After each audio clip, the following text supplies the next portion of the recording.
Hi everyone! Today we are going to be expanding our toolset for controlling the flow of our scripts beyond just the if statements. So in addition to if statements, we have the while loop, which just keeps running as long as a certain condition is true. We also have the until loop, which is essentially the opposite of the while loop. It runs as long as a condition is false. We also have the case statement, which is cleaner than just having a bunch of if-else chains for branching, and the for loop also for iterating over lists. What I'd like you to do is go to your terminal and create a script file called factorial in your bin directory. So this code here is posted in the description, and just as a quick walkthrough, we have the shebang, which is that first line. Then we're going to be prompting the user to enter a number. We will initialize our variables, which are I and nFactorial, and then enter the while loop. What this expression is saying is that while I is less than or equal to n, we multiply n factorial by I and then increment I. Then when the loop finishes, we will print the result. If you're unsure how to use VI to create scripts and all of that, I would recommend going to the last lecture video to get a refresher. Now, one of the most useful commands for any developer, system administrator, etc. is the grep command. Grep filters lines of text that match a certain pattern.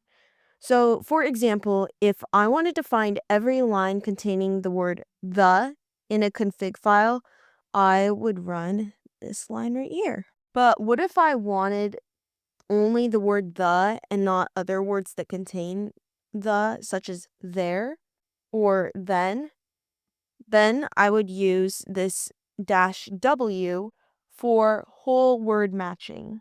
Grep gets even more powerful with what we call regular expressions, or you can also call them regex. So for example, if we add that caret here, that means that the lines that start with the word if, or lines that have words that start with the word if, will be displayed. If we want to see how many subdirectories there are, we can run this command. Again, remember that a subdirectory is simply a folder that's inside a larger folder.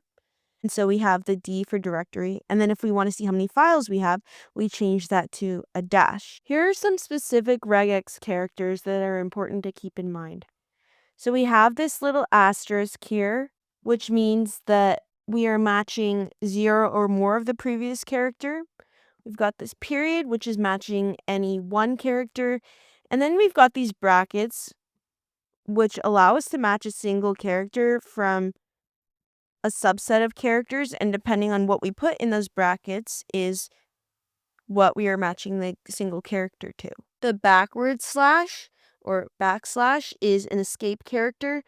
So what that means is that it removes the quote-unquote special meaning from a character if, for example, you want to search for an actual symbol. So if you wanted to search for an asterisk instead of having it act as a regex character, you can simply use a backslash before the star. We can also quantify matches, so this example of the X within brackets looks for a specific number of occurrences. And then finally, we have this $ symbol, which anchors the search to the end of the line. Now, grep has a lot of what are called switches or options to refine your search. For example, -I is for case-insensitive searches, -V inverts the match, which means that it shows you everything that doesn't match that pattern that you specify. -C is to count the number of matching lines, and there are a few more here that you can read through on your own. Now let's break down this zip code example. So we've got this kind of complex looking command, and what this does is it checks if a zip code is valid. So what we've got here is the 0 through 9, which means that the line must start with a digit. We've got the 5 here, because zip codes are typically 5 digits, so we want to enforce that as a rule. We've also got this $sign here, which means that the line ends right there, so there are no extra characters allowed. And we've got this V here because we want to return true only if the input is not a valid 5-digit string. Now, a quick note about something called globbing. If you're using wildcards like the asterisk or the question mark, shell check wants you to put variables in quotes to prevent globbing issues. So just keep that in mind when you are typing out variables. Now, I'd like you to create another file using vi called zip.sh in your bin directory. And this script is going to combine what we learned about while loops and grep. And what the logic is that while the user's input is not a valid 5-digit number, so that means that it's not a valid zip code, checked by our -v here, we're going to keep asking our user to try again. You might also notice this part here that is dev null 2 is greater than and sign 1, and this is simply for cleanliness. So this first part here sends the standard output to the quote-unquote trash because we don't actually want to see the text that grep finds, we just want the exit code. And then this part here at the end, just make sure that any error messages also get sent to that same trash location. So again, this slide just summarizes what I just mentioned. And a lot of times if you are working on larger projects, this right here that suppresses the outputs in your terminal can be very helpful. Let's try another exercise, a GCD or greatest common denominator calculator. So what we do is take two numbers and repeatedly subtract the smaller from the larger until they are equal. And that's the GCD. Now this is a nice example of a while loop with an if statement inside. And so here I've got some Python scripts, and what I'd like you to do is try to write a bash script that implements this logic on your own. Now, Linux and Mac systems come with a built-in dictionary file that contains thousands of words, which can be really useful for various scripting tasks and text processing operations. So on Mac operations, the file is located here, and then on Ubuntu systems, it's found here. Now, what I'd like you to do is copy this file to your home directory using the cp command that's provided for your respective operating system. Then what I'd like you to do is try to see if you can figure out what the grep command is for finding all words starting with cat. Moving on to Git and GitHub. Git is what's known as a distributed version control system, and it was actually developed by Linus Torvalds as well. And unlike a centralized version control system, Git allows everybody to have a complete copy of a specific project history on their local machine. What I mean by local machine is your laptop. And what Git does is it tracks changes to files over time, which is very helpful for things like collaborating with teams, reviewing history, reverting changes, and even working on multiple features simultaneously. And since 2014, Git has been the most widely adopted version control system, and now it's pretty much industry standard. Also, just one distinction that's important is that Git is the version control tool, and then GitHub is the hosting platform that most of you probably have heard of. There are also other ones like GitLabs and Garrett, but GitHub is probably the one you will be using throughout your career. So technically, you can use Git without GitHub by self-hosting Git, but GitHub requires Git. So let's go over a couple of the basics of Git.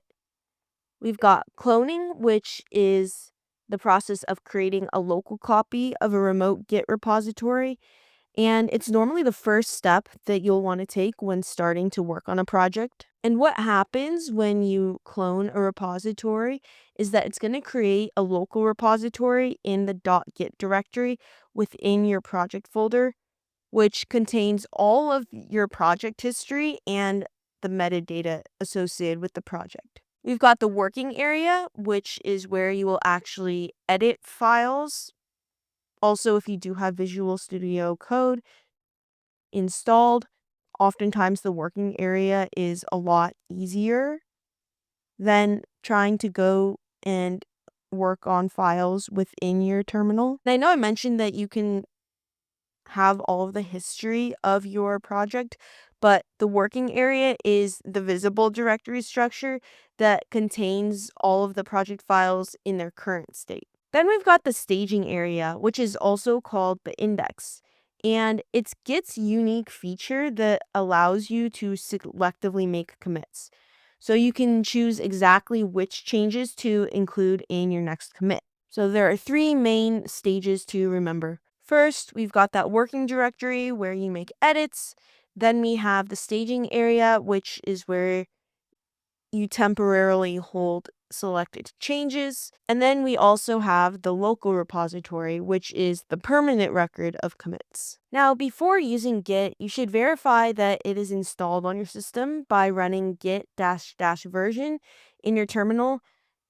If Git's already installed, the command will display the version number. But if you don't have Git installed, you can try out these commands for your respective device. Now, Git configuration establishes the identity that will be attached to all of the commits, which is really important, especially when you're collaborating with other people and wanting to track contributions.